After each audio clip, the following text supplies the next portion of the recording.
There's lots of beer over there I'm seeing.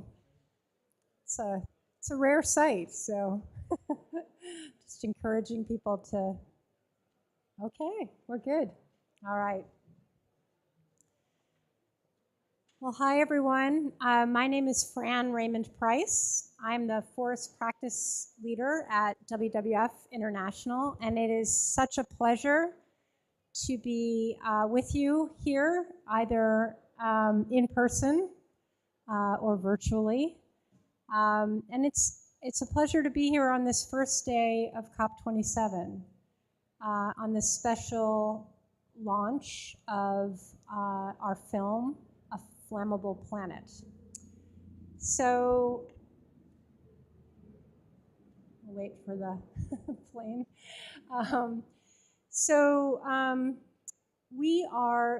We know that fires are part of natural cycles and are beneficial in many cases to ecosystems.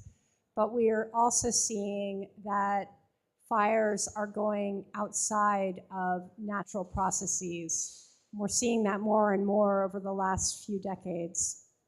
We're seeing that fires are getting bigger, they're more intense, they last longer, and we're seeing fires in places where there weren't fires some years ago, some decades ago.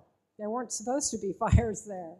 So things are definitely out of whack when it comes to fires. And with a hotter and drier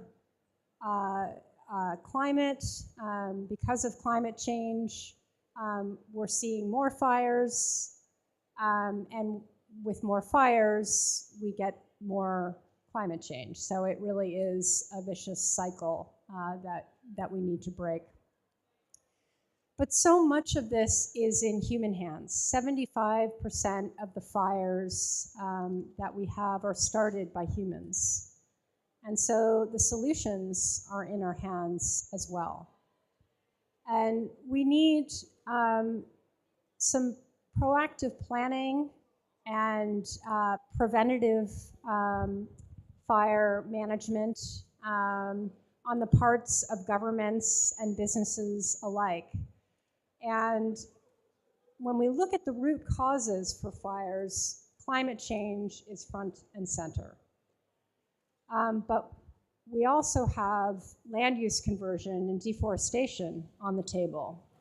And so these are all things that we want to see here at COP27 as part of the nature positive and 1.5 degree agenda. And so this is another reason for governments to double down on their climate ambitions and actions and keeping to 1.5, and also eliminating deforestation and conversion. So we have a fabulous panel here today that Huma is going to introduce. But first, we are going to show our film, A Flammable Planet, which is about fires and climate change. And this was created by an award-winning agency, Moment, which actually put out, this is the second in a series. The first was called There's No Negotiating the Melting Point of Ice, which was launched at last year's COP, and recently won the prestigious Lions Award at the Cannes Film Festival. So with that, I am going to ask us to roll the film, and then I'm going to hand it over to Huma and the panel. Thank you.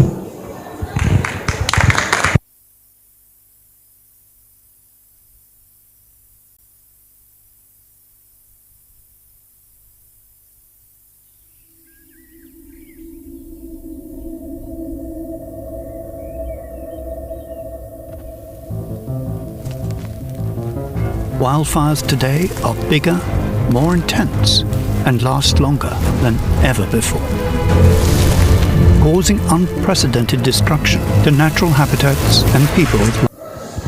Well, we're seeing it without sound right now. Okay.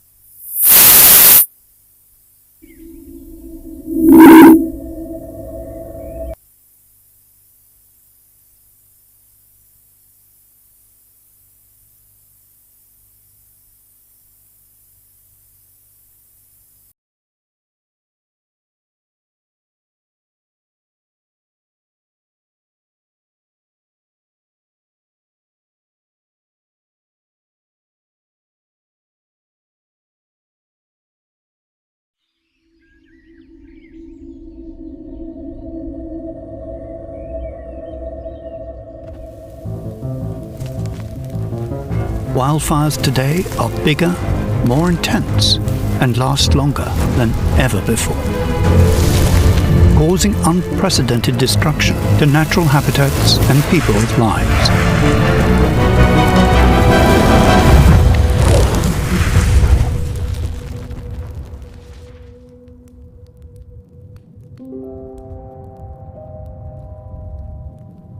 Fires are both a cause and effect of climate change. We must break this chain. We must take immediate action to break the vicious cycle of wildfires.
try something else. I'm not going to provide you, kind of the safety nets, but just trust me and do it. Now just here in the room, by show of hands, who would do that? Yeah, I'm not seeing any hands. I'm also not raising my hand. Now imagine that someone from your community that is respected, that you know well, comes to you and he gets really the chance to get to know you, to get to know your fears, to get to know your situation, to get to know your land.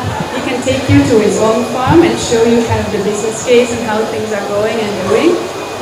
If he would come to your land and you're this farmer, would you be more likely, again by show of hands, would you be able to give it a try at least? Probably, yeah. I see much more hands in any case. So I think it's really important to understand behavior change is extremely, extremely complex. We need to understand what the drivers of fires are, and we need to understand how we can support that behavior change. Basing on nature-based solutions and indigenous knowledge is extremely, extremely important. Fire safeguards or fire kind of traps have been used there's many people flying in today, have been used for centuries by indigenous local communities. And using that same traditional knowledge can really make a big difference in preventing wildfires. In Madagascar now they have tried to use kind of those safeguards for fires around national parks to prevent fires in big forests. And instead of using kind of the 5 or 10 meter fire guard, they have started using 25 or even 100 meter, and they call them agricultural fire guard. So that really helps because they give the land title to farmers, and so they don't even have to pay a lot for kind of the maintenance and upkeeps of those fire traps, right? So there's a lot of ways that we can use local indigenous knowledge and even use kind of our current practices to improve that and really provide solutions that can make a difference. Thank you, Flor. I'm going to go to Daryl next, who's here on Zoom with us on 2 screens, because I have a similar question for Daryl. So in Southeast Asia, peatland fires are the biggest issue, and these fires release huge amounts of carbon along with deadly smoke. It's a big issue, and we've continuously seen that not enough resources are put in place to stop these fires, and they've increased in scale and severity over the last 30 years due to land use changes. So Daryl, the question for you is, how can the economic impacts of fires be better understood, and what kinds of incentives and economic alternatives are needed to really create change and shift the focus to fire management and prevention?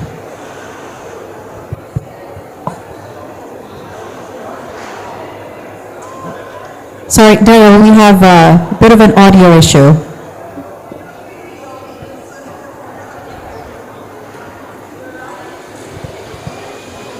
Can we check on the audio?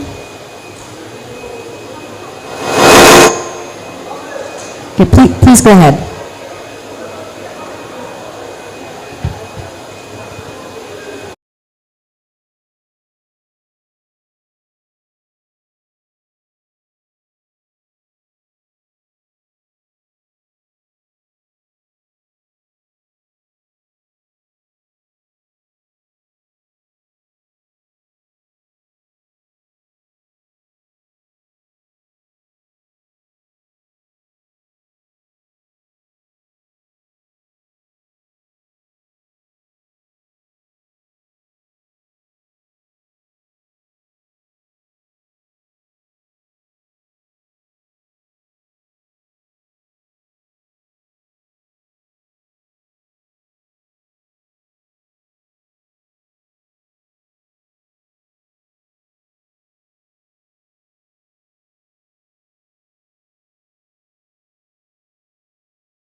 plan in preventing the fire, also to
restoration, local action. Also, with this here is for co-management. We help the administration to have the new text law in co-management. This our support for the administration and all NGO in Tunisia and Nigeria. Thank you, Sami. Okay, great. I'm told that our audio is back online, and apologies, I think first, Carol, I'm going to come back to you, and I'll just repeat the question, which was, how can the economic impacts of fires be better understood, and particularly incentives, what kinds of incentives and economic alternatives are needed to create change?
And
My stock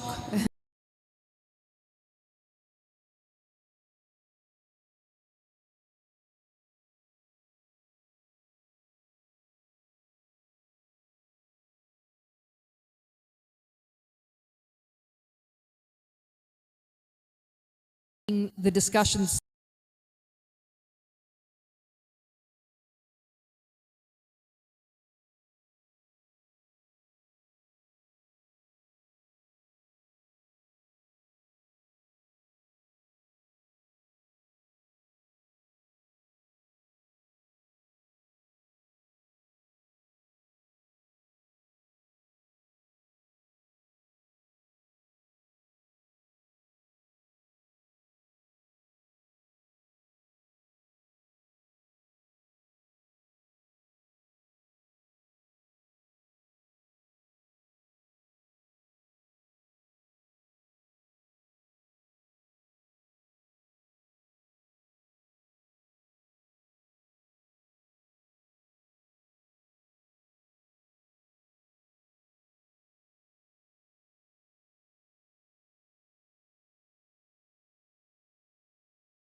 with a head full of stats to quote, but with a real sense of the damage being done to people. And I think that's a really motivating factor for any leaders and decision makers.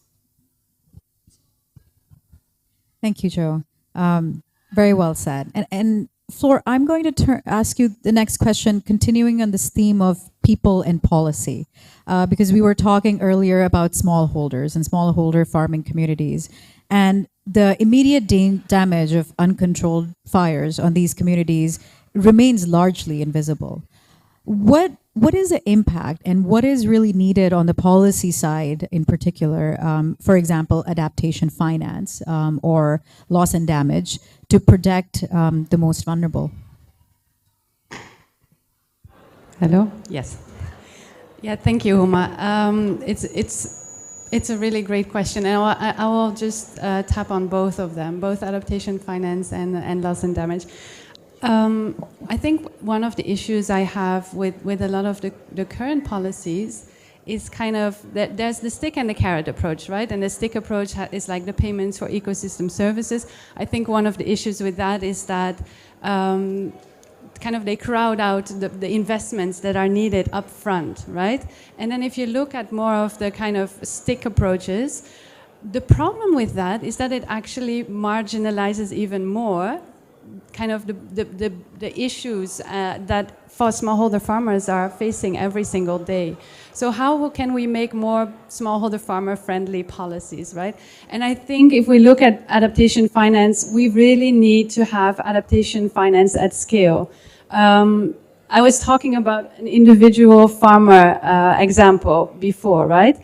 The problem is that if we convince that farmer to switch to better methods, let's say agroforestry, etc., integrated pest management, using different types of plants, etc., if all of his neighbors don't do the same thing, actually his risks of loss is going to increase significantly, right? Because he just added a lot of fuel to his land. So we really need to look at kind of having a landscape and community-based approach as a solution. It cannot just be piecemeal, kind of 3-year NGO type of projects, right? We need to also look at who are the actors that can drive some of these change. And typically those are the different local agribusinesses, for example, that have long-term incentives in those regions that can actually, and that have a proximity to those farmers that can make lasting changes.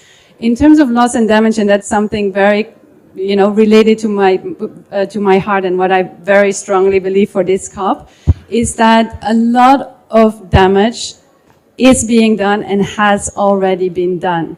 In some regions, for example, in Brazil, almost 50% of smallholder farmers says that they have been victims and have had the consequences and losses of wildfires already. Some of the states in Brazil, their GDP, the local GDP, is actually down by 10% as a direct consequence of wildfires, right? Which is just insane. So they're kind of victims of it already, and we need to step up our action, and we need to make sure that they are compensated for those losses that they have. And so just to finalize kind of on that is that at the moment, it's farmers who face the upfront investments to prevent fires, and they are the ones that kind of face the consequences when wildfires happen. So they have like this double-edged sword that's very difficult to escape. And yeah, I think we need to change that. And let's hope that COP will make a difference. This COP will make a difference. Thank you, Flor. Daryl, next question for you is, looking ahead right now, all the trends seem to be going in the wrong direction. Hotter and drier weather due to climate change could lead to bigger fires in places that we haven't seen before. For example, intact forest landscapes, and that's a very big concern, particularly in places like in Asia, where we still have large IFLs remaining. So can you talk a little bit why it's important to focus on and put resources into adaptation?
is a really key one. That is something that we are also trying to drive through the promotion of our film and in general our work on fires. And related to that, Sami, I wanted to come to you because in your work with the government on developing these strategies and connecting to discussions around nature-based solutions, what was the incentive? What was the driver for the government to take these steps on fires prevention? What really drove them to do that?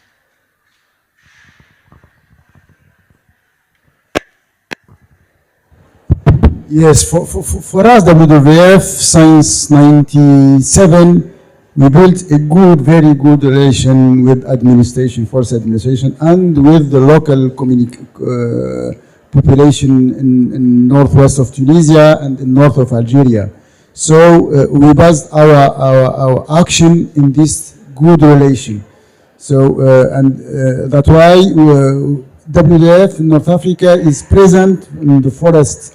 It's very, very hard, big role in the management of the conflict between administration and the local population. And always administration asks us to resolve problem, to have some solution for this population, for these farmers, agriculture. So that's why with WWF, with all this new practice for WWF, we try to develop this new concept of co-management, of NBS, of all this new concept. We help us to continue with this new, this good relation between administration, forest administration, and the local population. So essentially now, of course, WWF help this local population with a lot of green job project, with the NBS project, but in the local. We act directly in the local with NGO and with other local structure represent local population and farmers. Thank you, Sami. And speaking of local action, I'm going to turn to you, Joe, for our last question before we have a Q&A. Your organization is a great example of civil society and people taking action to demand policy change. And again, is the first day of COP as we head into 2 weeks of discussions on many different things, including some of the issues we talked about here, like adaptation and loss and damage. What are you asking world leaders for who are gathering here in the next 2 weeks, and what is your message to them? I guess it's about the urgency and it's about the commitment from those leaders. And I think also it's time that we actually talk about the moral responsibility of everyone who's in a position to do something about climate change, and particularly if you're in a position to do a lot about climate change, that you have to do that now. Because, and I'm particularly thinking in the Australian example of the fossil fuel producers. So there's a whole enormous industry we have there that makes us, even though we're a small population, the 5th biggest polluters in the world. What I want is for us to have a conversation about the very clear fact that every minute and every ounce of CO2 or greenhouse gases that are emitted equals human lives lost. We can't look away from that, and we never talk about it in those terms. But for the people who are in so many ways standing at those front lines, whether it's because of famine in drought or floods that are happening in Bangladesh or Germany, outrageously, or bushfires in Australia, every degree, every micro degree, I mean, it's really bad that we're measuring these degrees like 1.5, 1 degree. It sounds so small. It's the micro degrees that are making the difference to people's lives, and we need to understand that the sooner we turn that around, the more lives are saved. And the longer we wait, the more lives are damaged and ended in really horrendous circumstances. And And it's not just the humans, it's every living thing on this planet. So, I mean, extinctions break my heart. And you know, the film we saw earlier featured a rabbit for a reason. Like, there are so many voiceless beings in this, and some of them are humans who don't get to have their right to a safe life accounted for. And I think that climate change is going to be an issue that forces us, or should force us, to start accounting for those lives, and that the profits of the big companies and the comforts of wealthy middle-class people like me, well, I'm not wealthy, but, you know, I have a comfortable life, and that is coming at the cost of someone else's life. And that's no longer okay for me, and I think it's no longer okay for a lot of other people. So I'm hoping that this COP is the first, well, certainly the first one for Australia, where we've turned the corner and we're now having a serious crack at reducing Australia's emissions and admitting how much damage Australia is doing. So I think I'm hopeful that this COP will be one of those turning points, and it's a very slow thing to turn around, but I think we're getting there. Thank you so much, Joe. So we'll turn to you all now for questions and answers.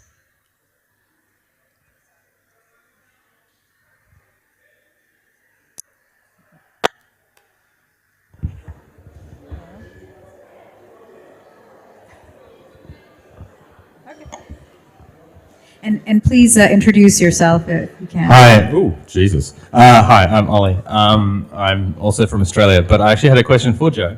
I was just wondering, you know, you spoke about how you sort of went out in the backyard and you filmed that video to the Prime Minister. And COPs are quite hostile spaces for people from that kind of local community level to be thrust into. What have you found useful in terms of being able to engage in this space and to move that needle in this space? Because I think it's quite tricky and often it's done poorly. So I'd love to hear your opinion on that. That is such an interesting question, because the other side of my story, having made that video addressing a Prime Minister who I'm sure never saw the video, but it set me on a path that ended up with me being at COP26 in Glasgow, where I met that Prime Minister, and we stood and had a conversation. And he was no longer the Prime Minister by then, because we tend to go through them rapidly at certain points of Australian political history. But the good thing is that when you speak out and when you have a message that's as strong as we do, eventually you find yourself in front of the right people who make the decisions, and you get to lay that story on the table and say, is this acceptable to you?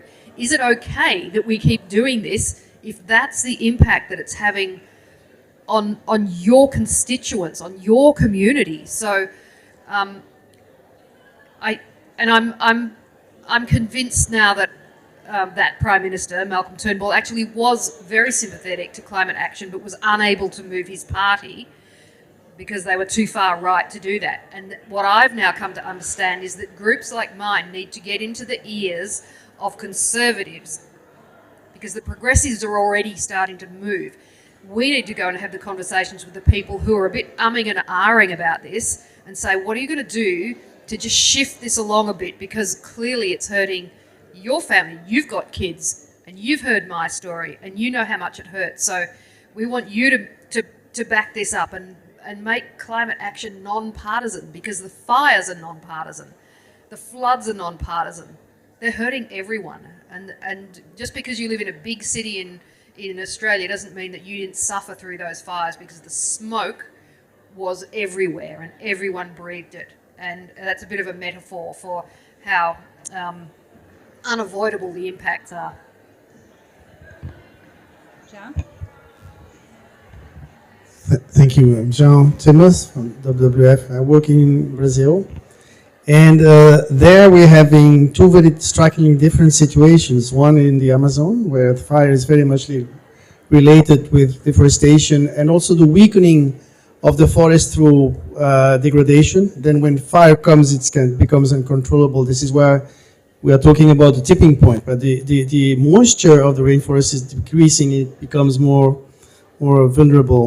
But then you have the Cerrado, which is vegetation that is adapted to fire from millions of years. And actually, if you don't burn it, and it happened in many national parks, you'd have an accumulation of dry matter, and when fire comes, it's like totally destructive and burns even the underground. So you need fire management. In our case, we had to learn from traditional populations how to do with that. So they knew the right time, the right frequency, and the right methods to do it and to maximize biodiversity and resource. It took 20 years for the authorities to recognize that knowledge, they apply them even in national parks. And I wanted to know if in Australia, in other places, you are having also this kind of, or in Africa, this kind of also contrasted situations where on one side you need to avoid fire at any cost, and on the other you need to manage it and have a frequency of it. Thank you.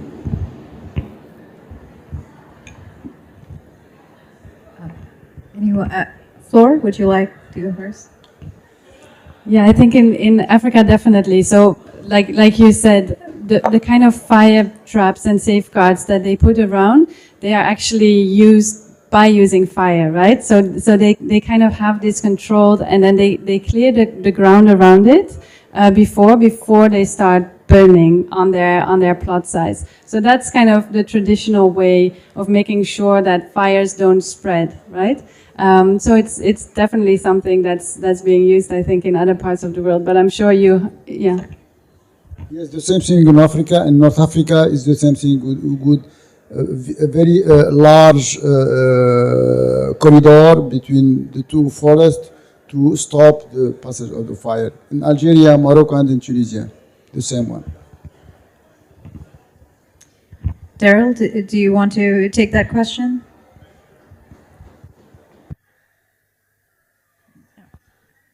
Sorry, 1 second, we're losing audio again.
And the landscapes.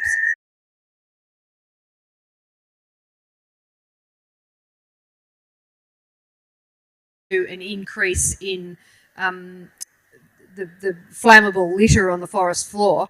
And I've been with Indigenous people who've had a look around and said, oh, this is just looking like crap now because it hasn't been burned regularly. So it's got weeds, or what they would consider weeds, and unuseful plants, and there's a lot of material around. So there's a very different concept of land management in a country like Australia that's had people throughout that landscape constantly tweaking and burning small patches in mosaics and increasing the fertility as a result. And we can read it in the records from the early explorers, how Australia had quite a beautiful, thick, soft, friable soil, which is pretty well all gone now because we've had hard-hooved animals and we haven't been practicing, because we've removed largely all of those Indigenous people. So they're not doing the burning practices. And just on that note, after the big fires, the 1920 fires, the boom in fertility across those burnt regions with a little bit of rain was phenomenal. I've never seen anything like it. So it gave you a bit of an idea about how the Australian landscape is adapted in most settings, but not all. So yeah, we need to live with fire in Australia. It's got to happen, and it's best if it happens in the traditional ways. But on top of that, I don't think we have the right to be using the traditional methods and the traditional beliefs just to fix our problem that we've created with climate change. Those burning techniques are about way more than just fertility and managing the landscape. They are culturally important to those people who practice them. And firstly, we need to respect that and understand that before we even ask them to come and do those sort of burning practices on our lands. Thank you so much. I think we have one more question from the audience. We have time for just one more. This will be the last question, and we'll wrap up. Thank you. My name is Mike, WWF Zimbabwe. So, yes, I've heard that you are also supporting people who are practicing traditional methods of fire control. But maybe it could be of particular interest, especially for my East African colleague and Darrell. What sort of measures have you then come up with as possible interventions for fire protection in the face of climate change? And how have the community uptake been? Thank you. So that's a very good and a very broad question. So I'll just go around the panel again. If just one or two sentences to sort of, answer the question and how you see it in your work and context. Floor, starting. Yeah, I think, for example, in Kenya, where I live currently, sometimes it's almost necessary to use burning, right? Because smallholder farmers, they have so little incomes, they cannot even afford to buy any fertilizers. Sometimes there's not enough organic matter simply, so they cannot do composting or whichever. And the soils have such high acidity that nothing will grow, right? And so sometimes it's really like ash-based agriculture is sometimes really the only way for them to grow their crops and survive. And so the only thing that in that case can work, because a lot of them also, let's say, when you go back to what's important and what they believe in, they actually understand that it can also hurt their soils, etc. But then what are the alternatives, right? So there's a lot of things that come into play. So TechnoServe works a lot with access to finance, access to market, access to inputs. And then obviously a very important part of that is technical assistance. So I spoke earlier about kind of our community members who are champions and who work directly with members from the community to kind of support them in that whole process. And to show them what the benefits can be and to really deeply understand their concerns and work with that. So I think those are just some of the things that I wanted to share. Yeah. What can I add? For us, is only help this local community to for some action of green job in palm distillation of plant, in apiculture, and some other secondary product in forest, not directly with wood. No, only for green job in relation with forests. This is our job and our action with local population. I would say that my unfortunately deeply held belief about the situation in Australia at the moment is that we can't adapt to those fires. They're too big, they're too hot, they're too fast, they're too unpredictable. We've seen fire behaviour that's never been witnessed anywhere in the world before. And events like fire tornadoes, and there was one that flipped a full fire tanker onto its roof, and that's an enormous vehicle. So for people like me who still live in a forest, I now live with fairly certain knowledge that eventually my house will burn down. And there is no adapting to that.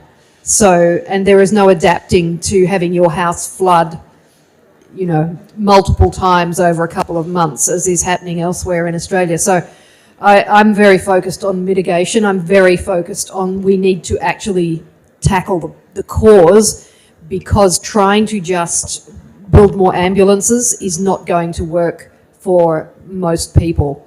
And the fires are going to just get bigger and faster very quickly. So it's terrifying, but it's something that we're learning to live with, that fact. Daryl, do you have any remarks? Sorry, 1 second, please.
Our panelists. Two of you came in just today, and Fran, who just came very, very recently. So thank you so much for joining us. Floor, Sami, Joe, and Daryl. I think it's 1 a.m. your time, so we appreciate you staying up and being a part of this conversation. And Fran also. This event was live streamed, and the live stream will be available on the Climate and Energy Practice YouTube channel. So if you'd like to go back to anything, please do so, and we'll share more information on our social media channels and our newsletters. So please do follow those. Thank you again to all of you also for attending on behalf of the Forest Practice and the Climate and Energy Practice. Thank you so much for being here. And we still have some drinks, so please do have another drink if you haven't already.